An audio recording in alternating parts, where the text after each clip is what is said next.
America সুন্দর, সবাই আসতেও চায়, কিন্তু আমেরিকার কিছু সিস্টেম একদমই আমার কাছে ভালো লাগে না। আমার নেইবারহুডে ঘটে গেছে একটা ঘটনা। হ্যালো, আসসালামু আলাইকুম, কেমন আছেন সবাই? আশা করি ভালোই আছেন ভাই বোনেরা। মানে আজকে মনে হচ্ছে কি জানেন, এমনিতে বাংলাদেশের এইসব ঘটনার কারণে মন টন ভীষণ খারাপ, তার উপর আমার এই মানে নেইবারহুডে এরকম ঘটনা দেখে আরও মনটা খারাপ হয়ে গেছে। পিছন ক্যামেরা যে বলতেছি, আর এই বাড়িটা আমি একটু আগে দেখাইনি, দেখেন ওই দেখেন একটা বাড়ি দেখতে পাচ্ছেন, ওই বাড়িতে একটা বয়স্ক মহিলা থাকতো। তো এখানকার না সিস্টেমটা কেমন জানেন, 18 বছর হলেই বাচ্চা কাচ্চারা না তাদের বাবা মার সাথে থাকে না, তারা হয় অন্য জায়গায় চলে যায়, না হয় হচ্ছে বাড়ি থেকে চলে যায় অন্য জায়গায় বাসা ভাড়া করে থাকে। যদি বাচ্চারা যেতে নাও চায়, তাও না বাবা মারা জোর করেও কিছু কিছু বাবা মাকে মানে বাচ্চাকে বাধ্য করে যে তুমি আর তো 18 বছর হয়ে গেছে, তুমি আর এখানে থাকতে পারবা না। মানে এখানকার সিস্টেমটা হচ্ছে এরকম। আমরা বাংলাদেশে যেমন বাচ্চা যতই বড় হোক না কেন, তাকে আমরা কোলের কাছে রাখার জন্য চেষ্টা করি যতদিন না বিয়ে না হয়। কিন্তু এখানে বিয়ে না, এখানে 18 বছর হওয়ার সঙ্গে সঙ্গে এই কাজটাই করা হয়।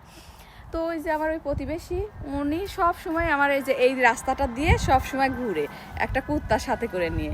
কারণ এই বয়স হয়ে গেলে সকল মানুষই আমেরিকার কি করে, একটা কুত্তা কিংবা বিড়াল কাছে রাখে, ওই কুত্তা বিড়াল নিয়ে তাদের সময় কাটে।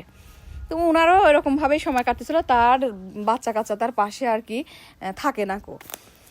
তো কালকের আগের দিন ওনার সাথে আমার কথা হইলো, যখনই মানে হাঁটে তো আমার এই রাস্তা দিয়ে, তো আমার সাথে যখনই দেখা হয়, যেহেতু বয়স্ক মানুষ, তা আমি কথা বলার চেষ্টা করি। বয়স্ক মানুষরা দেখেন কি, যে দেশেরই হোক না কেন, আমাদের দেশের হোক আর এই দেশের হোক, মানে বয়স্ক মানুষরা না একটু কথা বলতে পছন্দ করে, কিন্তু আমার সাথেও কথা বলে।